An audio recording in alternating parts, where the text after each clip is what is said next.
누구를 가장 적합한 대선 후보라고 보십니까? 저는 제가 하면 제일 잘할 것 같아요. 저는 옛날에 원래 젊었을 때 좌파고요. 심하셨다며요? 예, 아주 심했습니다. 근데 지금은 이제 우파에 와 있고요. 좌우를 다 알고 뭐 맡기면 잘할 것 같은데 이게 뭐 영 지지도가 안 나와서 걱정입니다. 청와대에서 꿈꾸고 있다는 따스한 봄에 힘을 보태고 계신 내부자 한 분을 모셨습니다. 들어오십시오.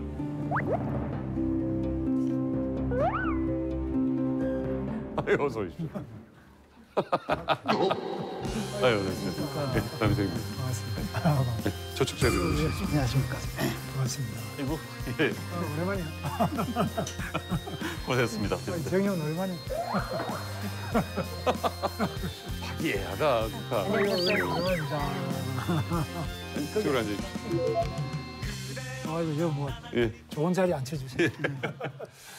어서 오십시오. 우리 외부자들을 찾아온 깜짝 손님. 최근 느닷없이 태극기 전사로 변신해서 많은 분들을 깜짝 놀라게 한 김문수 전 지사님을 모셨습니다.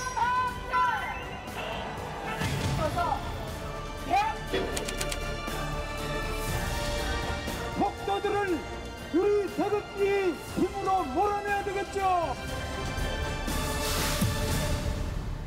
지난번에 외부자들과 전화 연결을 해주신 이후에 꼭 한번 출연하고 싶다라는 의사를 밝히셨다고 합니다. 지난번에 저는 전화로 하자 그래서 전화로 했는데 전화 끝나고 난 다음에 앉아서 저를 안주로 삼아가지고 예. 엄청 씹었다 그러더라고요. 뒷담화 그래서 예. 뒷담화를 이래 하셔서 예. 그러지 말고 정정당당하게 제가 직접 와서 네. 할 이야기 서로 하고 서로 의견을 나누면 좋겠다. 네. 그래서 저는 뭐 흔쾌히 왔습니다. 예. 119에 왜 그렇게 하셨어요? 네, 주소원서입니다. 나는 도지사 김문수입니다. 예. 119에 왜 그렇게 하셨어요? 네, 주소원서입니다. 나는 도지사 김문수입니다. 여보세요. 예. 경기도지사 김문수입니다. 예, 무슨 일 때문에요?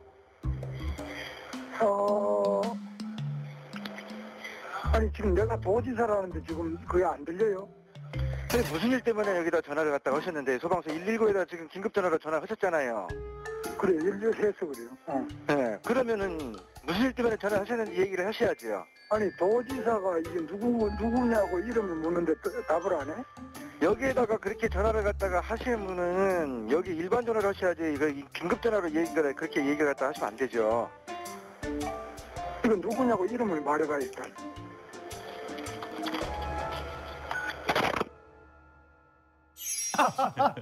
일일구는 저는 잘 안 걸어봅니다. 아, 그래요? 제가 아주 잘했는데 119의 총책임자가 도지사입니다. 예. 서울은 서울시장이고요. 근데 제복 공무원, 119는 제복 공무원들은 반드시 관등, 이 성명. 계급을 이 어깨에 붙이고 예. 성명은 이 가슴에 붙이고 다닙니다. 근데 전화를 할 때는 이게 안 보이기 때문에 반드시 관등 성명을 먼저 대고 그다음에 말하는데 장난 전화라도 소방교 김문수입니다 이렇게 해야 되는데 그래서 그렇게 계속 훈련도 되고 그거는 뭐 전 세계 공통입니다. 그런데 아무만 해도 이 소방관이 안 하더라고요. 그래서 내가 나는 이거 반드시 이거 기본적인 걸 안 하는 것을 이렇게 될 수 있겠느냐 해서 굉장히 저는 당황을 했습니다. 그런데 그분은 소방관은 또 그걸 제가 장난 전화를 한 줄 알고 도지사인 줄 모르고 예. 이래가지고 거기서 문제가 그때 발생. 한번 난리 났었죠. 그래서 제가 예. 상당히 고지식한 사람이 돼가지고 좀 융통성이 있어서 아이고 막 대충 끊고 치워야 되는데 이거를 바로잡으려고 하다 보니까 문제가 커진 겁니다. 그래서 저는 그게 뭐 아주 석 잘못됐다 이렇게 보는 게 아니라 네. 제 성격이 좀 너무 고지식하구나 네. 그런 반성을 좀 했습니다. 좋습니다. 그럼 오늘 허심탄회하게 하나하나 좀 여쭤보도록 하겠습니다. 자유한국당 지지율이 최근 부쩍 상승해서 정당 지지율 2위까지 기록을 했습니다. 네, 요즘 당 내부 분위기는 어떤 것 같습니까? 원래 1위죠. 그런데 요즘에 이제 2위가 됐는데 2위가 문제가 아니고 이거는 이제 대선도 해야 되고 이런데 후보도 지금 마땅치 않고 여러 가지로 뭐 지금 복잡하지 않습니까? 그래서 아주 심란합니다. 방송되는 내일 3.1절입니다. 그러면 이제 전국의 태극기 물결이다라고 얘기하실 것 같은데 지사님도 나가실 거죠?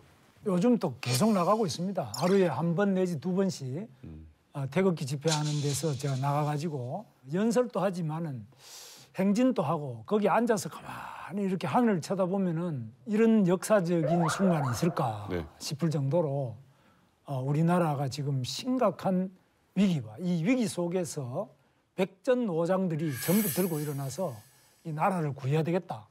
이대로 가서는 안 되겠다. 이렇게 해서 모이시는데 저도 그 속에 있으면 진짜 감동 감화가 돼가지고 그분들이 저를 자꾸 막 우실 때 저도 눈물이 나고 가슴 속에 다들 눈물이 많이 흐르는 걸 제가 보고 있습니다. 정말 이런 순간이 제 역사에서는 없었습니다. 네. 정말 대단한 역사적인 시기를 지나가고 있는 것 같습니다. 저도 이제 지난주 태극기 집회 때 제가 마스크를 쓰고 한번 가봤습니다. 박근혜 대통령에 대한 열렬 지지자부터 대한민국의 안보를 걱정해서 나오신 분들까지 스펙트럼이 굉장히 넓더라고요. 우리 김 지사님께서 느끼시는 그분들의 마음이랄까요? 그럼 한번 느끼신 대로 좀 설명해 주시죠. 그래서 태극기 집회에는 이제 안보 보수 세력이 있고요. 그다음에 기독교 보수 세력이 있고 그냥 뭐 향후에 뭐 친목회 이런 거 있지 않습니까?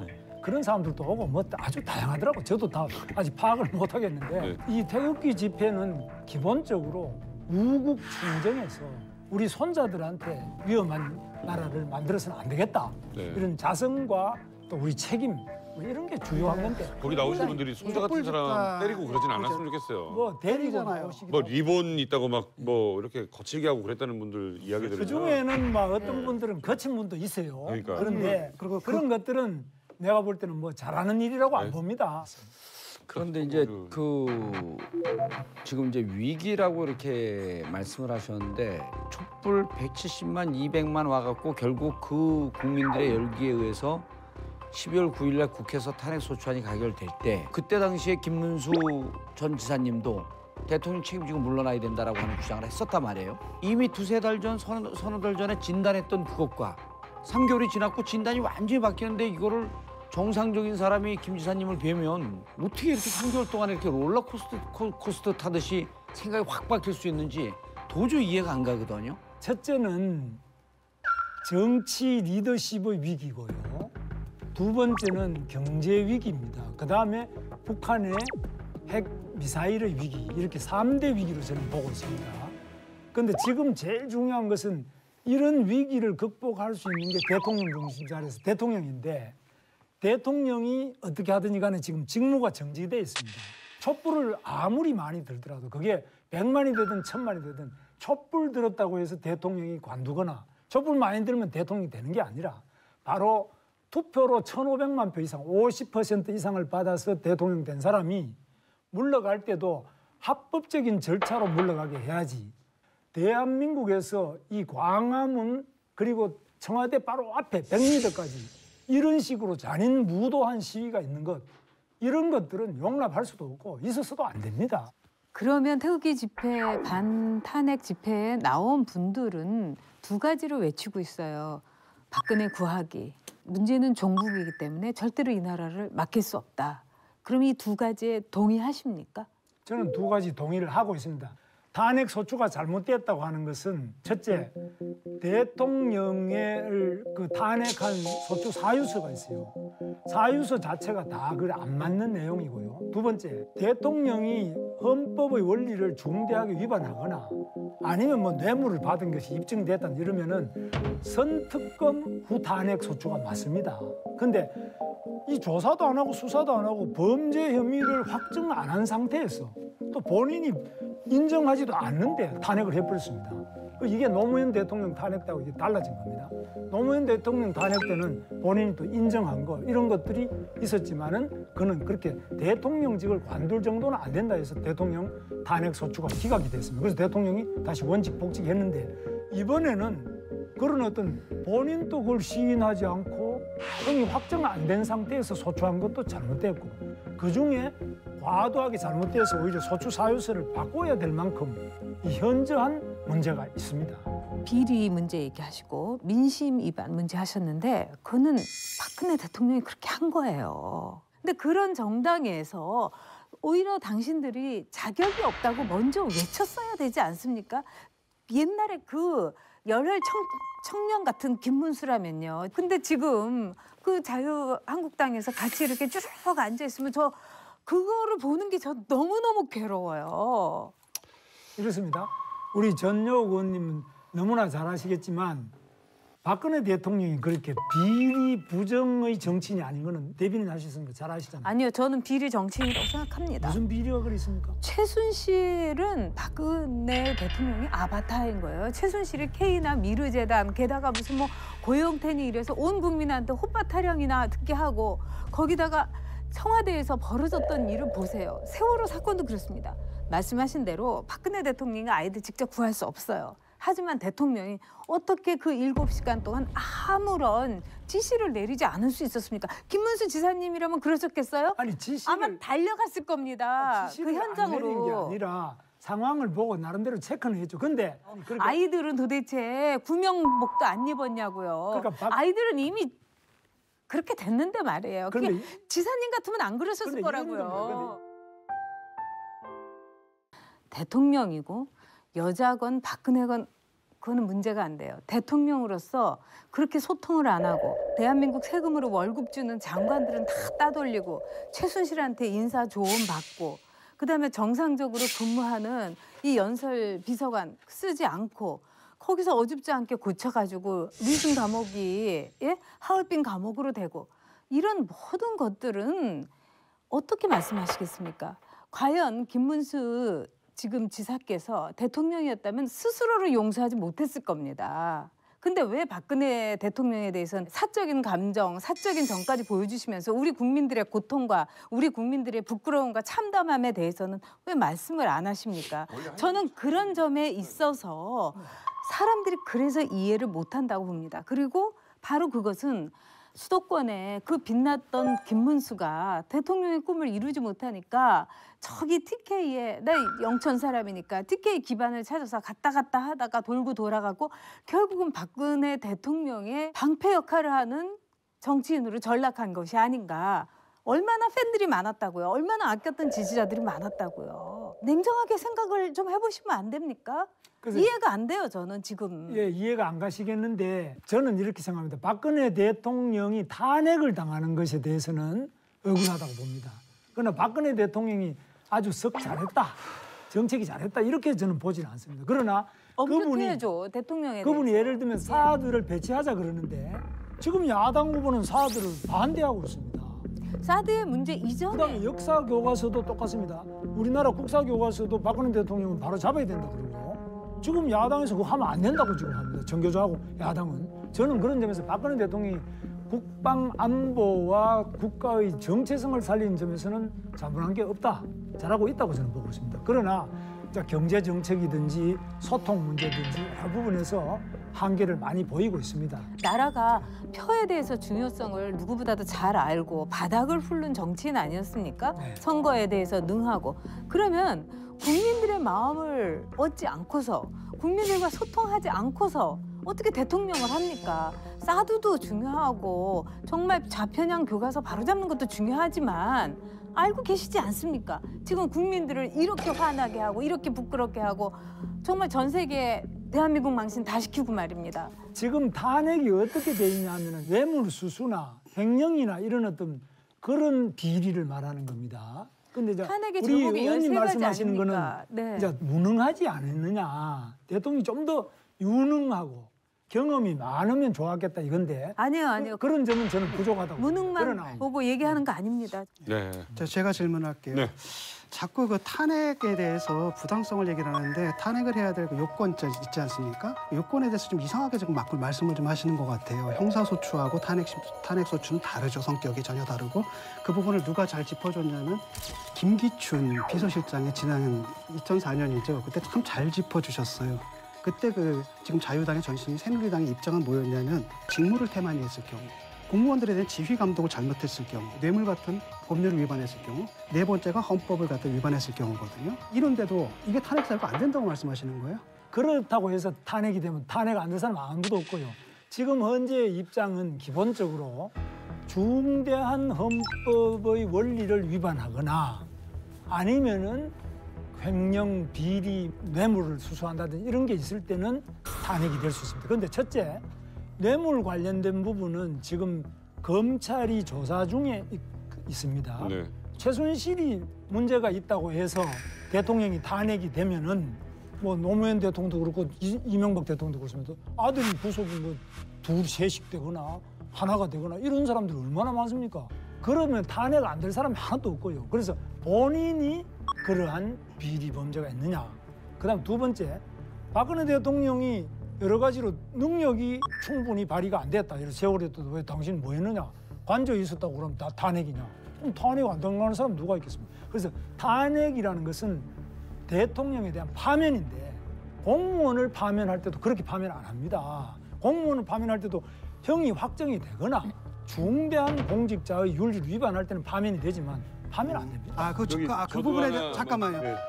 거기에 대해서도 또 김기춘 비서실장이 아주 좋은 말을 남겨놨습니다. 형사재판에서는 바로 뭐냐면 무죄 추정의 원칙이죠. 그러니까 모든 조치가 유죄가 내려진 다음에 조치를 취하는 건데 탄핵소추 같은 경우에는 유죄 추정 또는 유책 추정의 원칙을 따른다고 하더라고요. 바로 그렇기 때문에 형사 판단이 나오지 않았는데 우리가 대통령 직무를 정지시킨 거라는 거죠. 사실 80년대의 김문수라고 하는 것은 우리들의 우상이었죠. 근데 이런 거에 대해서 한번 좀 생각해 봤으면 좋겠어요. 촛불 집회에 야당 정치인들 무대에 안 올리지 않거든요. 그리고 올라가고 싶어 하면 그 촛불 집회 주도하는 분들이 정치인들이 이렇게 나와서 자기 정치적으로 광파려고 그리고 이런 데 나서 이렇게 하는 것이 자칫 잘못하면 선동한다고 오해받을 수 있기 때문에 국민들의 자발적인 걸 하게 좀 놔둬라. 그럼 안 올립니다. 그런데 태극기 그쪽 가게 되면 늘 정치인들이 올라가서 정치적으로 선동을 하고 이런 모습에 그게 옳으냐라고 하는 것 하나 하고 양쪽 다 법과 질서에 근거해서 합니다. 만약에 탄핵 인용이 되면은 헌재의 결정이기 때문에 수용해야 됩니다라는 말씀을 하실 의향이 있는지. 물론 법과 질서에 의해 가지고 다 해야죠. 당연히 헌재 판결을 안 받아들일 수가 있습니까? 다 받아들이는 그건 당연한 이야기고, 다만 우리 태극기 집회는 정치인이 나가서 다 발언을 하는데 그러면 촛불은 그게 아니다고 이렇게 말씀하신 거는 사실과 다릅니다. 촛불 집회는 야 3당이 연합해서 거기다가 군부를 떼고 거기 가서 계속 선동을 하고 얼마나 당 조직적으로 연합해서 거당적으로 그렇게 지원하고 있습니까? 그럼 우리는 그렇게 하지 않습니다. 태극기 집회에 많은 분들이 나온 걸 보고 굉장히 이렇게 격앙이 되시고 격려를 많이 받으시는 것 같아요. 네. 그런데 이제 여론조사를 하게 되면은 그 지지율 변화는 아무 차이가 없거든요. 탄핵에 찬성하는 국민들이 80%입니다. 3분의 2가 넘는 대다수라고 할 수가 있겠죠. 그리고 반대하는 분들이 대충 15% 정도 나와요. 만약에 이제 정권이 바뀌게 된다면 바뀔 가능성이 굉장히 크죠. 지금 그쪽에서도 아마 인정을 하실 것 같은데 아까 온건 보수라든지 아니면 진보적인 견해를 가진 이런 그 정당이 집권을 했을 경우에 그걸 인정을 하시겠냐는 거죠. 국민의 투표는 이 자유민주주의에서 신성한 겁니다. 그렇죠. 투표에 부정이 없는데 인정 안 하면은 그 사람은 자유민주주의자가 아니에요. 그래서 투표의 결과는 당연히 승복하는 것이 기본입니다. 지사님 아까 이제 박근혜 대통령이 죄가 없다, 억울하다 이제 이런 논조였었어요. 두 가지인데 일단 10월 25일서부터 해갖고 3차 담화를 통해서 마지막 담화에는 뭐라 그랬냐면 대통령으로서 직을 수행할 수 없는 지경까지 잘못을 했습니다라고 하면서 4월쯤에 물러날 수 있게끔 일정표를 주십시오 했어요. 안정되게 정권을 이양할 수 있는 방안을 만들어 주시면 그 일정과 법 절차에 따라 대통령 측에서 물러나겠습니다. 본인도 인정한 그 부분. 그다음 두 번째로 죄가 없다고 한다면 보통 기소를 하거나 조사할 때 혐의가 있는 분에게 방어권을 주지 않습니까? 방어권을 주는데 박근혜 대통령에게 방어권을 두 갈래로 줬어요. 특검에서 대면 수사 받아라. 탄핵 심판이 진행되고 있는 헌재에서 피청구인이 출석해라. 라고 했는데 다 거부하고 있단 말이에요. 그다음에 진짜 잘못이 없으면 당당하게 이렇게 나를 억울하게 엮었으니 이거 잘못된 거다. 라고 하는 것을 얘기하는 게 도리 아닌가요? 저 같으면은 어떻게 할 거냐 이런 물을 때는 박근혜 대통령하고 다르게 나는 많이 했을 것 같아요. 예. 그러나 박근혜 대통령이 특검의 수사를 안 받는다 또는 검찰의 수사를 안 받는다 괜찮아요. 방어권 포기한 거죠. 아니지. 방어권 포기가 아니라 현직의 대통령은 내란, 외환 이런 거 빼고는 수사받을 이유도 그건 소추 자체가 안 됩니다. 소추죠, 소추. 기소가 안 되는 거지 수사는 나야죠. 뿐만 아니라 수사를 받아야 수사 안 할- 받아도 그뿐입니다. 그럼요. 그런데 예, 네. 그거 괜찮아요. 근데 괜찮아요. 본인 선택할 수 있는 겁니다. 예. 그리고 헌법재판소에도 본인이 안 나가서 불리하든 말든 본인이 안 나갈 수 예. 있습니다. 그래서 그런 거 가지고 비난하는 건데 저는 제 비난하는 게 같으면 저는 그래 안 여쭙습니다. 하겠어요. 저 같으면은 예. 검찰이 보든 늘 적극적으로 갑니다.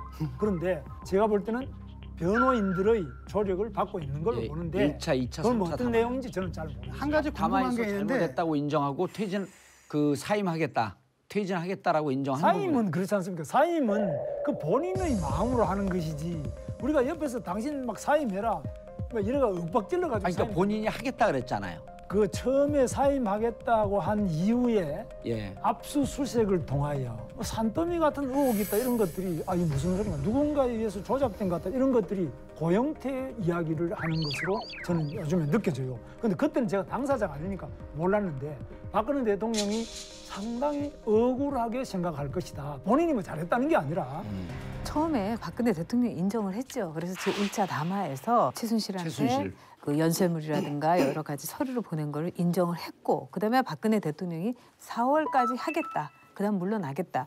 그리고 총리를 뽑아달라. 이렇게까지 얘기를 했어요. 그게 인정이 아니면 뭐가 인정인가요? 그러니까 이것과 더불어서 과연 문재인 전 대표는 종북이라고 그래서 이 나라를 넘길 수가 없다면 그것도 인정하셨다면은 그렇죠. 이제 문재인 그거를 얘기를 해주세요. 문재인 전 대표 종북이라고 같은 생각하시는지. 경우는 예. 대표적으로 당선되면은 김정은이를 만나러 간다 그럽니다.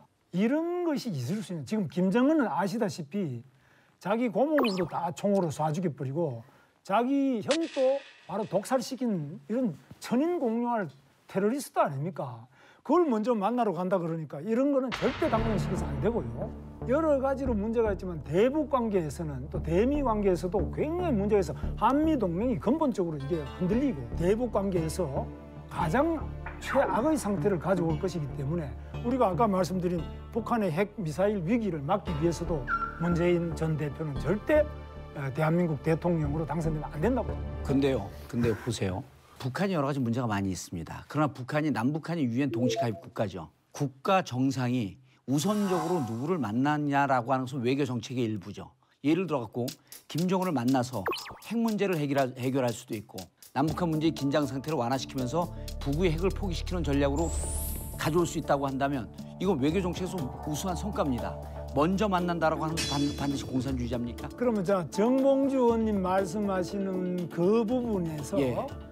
김정은이를 먼저 못 만날 게 뭐 있느냐? 예. 그럼 만나가지고 어떤 핵을 포기할 수 있다고 이렇게 보세요? 예를 들어서 예를 들면 그렇게 보세요? 저는 할 수 있다고 봅니다.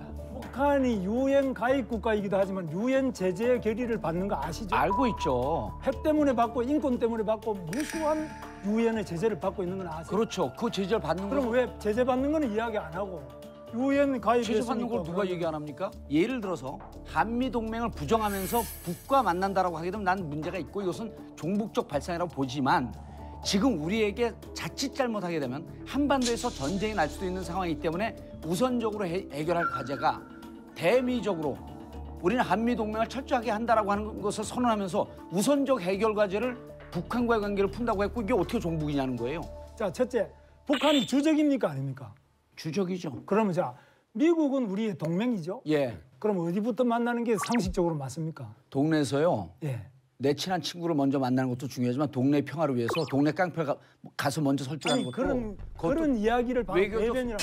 아니죠. 아니, 외교적 외교의 외자도 모르는 이야기입니다. 아니죠. 그야말로 외교를 무시하고 바로 정봉주 의원님 말씀하신 그게 바로 친북, 정북의 아니, 제일 대표적인 상징입니다. 보세요. 예. 그렇게 굴욕적인 김정일이하고 만나가 굴욕적인 외교를 했는데 결론이 핵폭탄만 계속 만들어가지고 지금 핵위협이 전 세계를 위협하고 있는데 그래도 그걸 부정하고 김정은이 만나는 게 뭐가 문제냐? 북의 핵을 누가 인정을 합니까?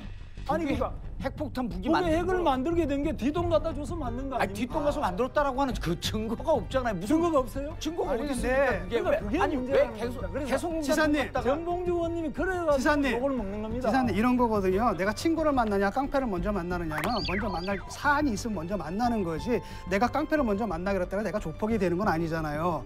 그리고 그것도 뭐냐면은 외변이에요. 왜 궤변? 외교는 이렇습니다. 본인이 궤변을 피고 아니죠, 계시잖아요. 이보세요. 자, 그다음에 핵 개발한다라고 하는데 지금 북한이 수많은 핵 시험 다 했죠. 네. 미사일 엄청나게 많이 개발했죠. 어느 정권 때 한 겁니까? 근데 보세요. 그게 바로 박근혜 정부하고 그 이전에 이명박 정부 때 이분들이 굉장히 가장 많은 핵실험을 했고 가장 많은 미사일을 개발했단 말이죠. 그러니까 김대중 노무현 정권 때부터 이게 잘못된 건데 이렇습니다. 첫째요. 그러니까 정권이 넘어가게 되면 10년 20개 말하면은 그러니까 정권이 넘어가 심지어 시간이 흘러도 모든 책임들이 다 글로 이제 넘어가는 아니 그렇지 않을 거예요. 보세요. 김 지사님. 지금 이거는 내 이야기 예, 먼저 조금 들어보고요. 해보세요. 네. 그러니까 첫째 북한의 핵을 만드는 거에 대해 가지고 네. 사드로 막아야 되고요. 두 번째는 우리가 북한이 핵을 없앨 때까지는 우리가 핵을 배치를 해야 된다고 생각합니다. 세 번째는 핵을 더 이상 못 만들도록 저는 선제 타격을 해야 된다고 봅니다. 이 세 가지가 북한 핵 미사일에 대한 우리의 해법이다. 예. 저는 그렇게 보고 있습니다. 예. 그런데 근데 저는- 지금 우리 정 의원님이나 진 교수님은 저는 거기 동의하지 제일 않거든요. 먼저 대화로 가서 만나면은 핵을 없앨 것이다. 핵을 없애기 위해서 만날 수도 있다라는 그럼 만나가지고 그럼 핵이 없어집니까? 핵 동결해야죠. 김 지사님. 그럼 안 만나면 핵이 김 없어집니까? 지사님. 안 만나면 핵이 없어집니까? 육자회담을 안 만나면 핵을 하기 개발 위해서- 안 합니까? 아니, 돈 안 주면 핵을 육자회담을 개발 안 하기 합니까? 위해서. 돈 안 주면 미사일 개발 안 합니까? 아니 그러니까 하잖아요. 더 잘하잖아요. 더 신나게 하잖아요. 보세요. 그러니까 견해는 다른데 선택을 해야 된다. 예를 들어 내가 지사님 견해를 동의하지 않는다고 내가 중국이 되는 건 아니라는 거예요. 왜 전쟁을 해요? 아니 선제 타격이면 전쟁이죠. 전쟁을 막기 위해서 선제 타격이면 이 얘기를 아니 이 얘기를 왜 하고 있냔 말이야. 핵 전쟁에 대해서 내가 한 말씀 핵으로 해볼까요? 잠깐만요. 이것만 좀 이 얘기를 왜 하냔 말이야. 한번 물어보고 갈게요. 잠깐만요. 거기 저 우리 가만있어 비빈 물 한 잔 갖다 주세요. 네. 나는 물도 안 주네. 아이고 자, 제가 지금 시간 드리겠습니다. 제가 안 마셨어요. 그거 하시고. 예. 물 한 잔 아니 가지고. 안 마셨어요. 컵 제가. 하나만 주세요. 어찌됐건 뭐 오늘 대화는 뜨거울 거라고 예상을 했고요. 그리고 또 격한 대화가 올 거라고 어느 정도는 뭐 서로가 예상을 했습니다. 예, 이야기를 좀 바꾸겠습니다. 좀 진정하는 주제로 좀 바꾸겠습니다. 자유한국당이 뭐 임명진 비대위원장이 들어오면서 뭐 개혁을 하려는 듯한 모습을 보였어요. 그 후로는 무슨 개혁을 하고 있는 것인지 일반 국민들 입장에서 본다면 대체 안주하고 있는 거 아닌가? 임명진 비대위원장이 그냥 그 직위에 안주하고 있는가 이런 느낌이 많이 듭니다. 지금 내부적으로 뭐 움직임이 있습니까? 뭐 개혁이나 혁신이라는 건 늘 부족하죠. 그러니까 만족스럽다 이런 건 아니지만 나름 뭐 열심히 하는데 밖에서 보면은 관전자들은 다 부족하다고 이야기하시고 저는 뭐 당연히 우리 정치권이 하는 것이 부족한 점이 많다고 봅니다.